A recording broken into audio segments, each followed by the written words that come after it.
கோவையில் பலத்த காற்றுடன் மழை, மின்கம்பியில் சிக்கிய தகர கூரை.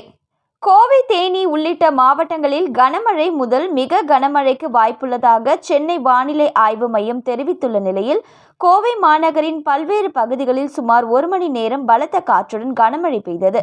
சில பகுதிகளில் இடியுடன் கனமழை பெய்தது. உடையாம்பாளையம் அடுத்துள்ள காந்திநகர் பகுதியில் பலத்த காற்று வீசியதால் தகர கூரை ஒன்று பறந்து மின்கம்பி மீது விழுந்தது. அப்பகுதியை கடக்கும் பொதுமக்கள் மற்றும் வாகன ஓட்டிகளை அச்சுறுத்தும் வகையில் மின்கம்பியில் விழுந்த தகர கூரையை அகற்றும் பணிகளில் மாநகராட்சி ஊழியர்கள் ஈடுபட்டனர். போத்தனூர், சாய்பாபா காலனி, மசக்காளிபாளையம், காந்திபுரம், ராமநாதபுரம், சிவானந்த காலனி, வேலாண்டிபாளையம், இடையார்பாளையம், டிவிஎஸ் நகர், ரயில் நிலையம், வடவள்ளி, கணுவாய் உள்ளிட்ட பகுதிகளில் மிதமான மழை தொடர்ந்து பெய்து வந்தது. இந்த மழை காரணமாக கோவை மாநகரின் முக்கிய சாலைகளான அவிநாசி சாலை, மேட்டுப்பாளையம் சாலை மற்றும் உக்கடம் ஆகிய பகுதிகளில் போக்குவரத்து நெரிசல் ஏற்பட்டது.